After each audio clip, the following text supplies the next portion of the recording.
I wanted to see about playing like kind of ragtime swing type music, and it basically. I don't know where that came from. Man. I mean, I don't know. You know, I've been listening to it a little bit, and I was really apprehensive at first because like it is such an old really style, and it's like a weird thing, I guess. You know, but I've always liked it, and I've always enjoyed it, and you know, I didn't really know what I was getting myself into at the time. But I wrote a couple of songs, a couple of the songs that we play that were in that swing style, and you know, Sharon overheard me playing one of them one day, and just like.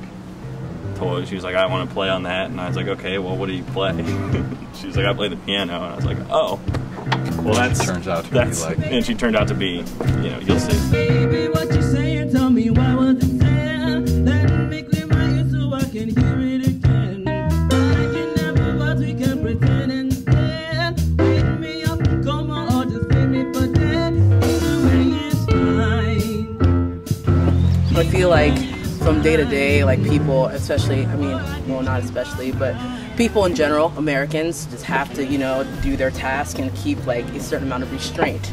And the DewDroppers is an excuse for me to completely let go of all the restraint and just lose my mind.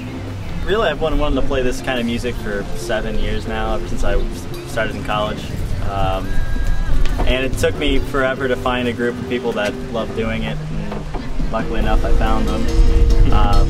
And I think really the key is just making the music that you really love to make, and then that genuine nature, genuine part of the music will kind of show through, and it'll make it a little something better. A lot of the music we draw from, like the Mills Brothers influence, and like the crooners like Frank Sinatra and Dean Martin. Bing Crosby and all that stuff, we love that stuff, and we, it definitely comes out in the music that we're into. And, there's still people that are alive that, grew up with those records or whatever and love hearing music like that style.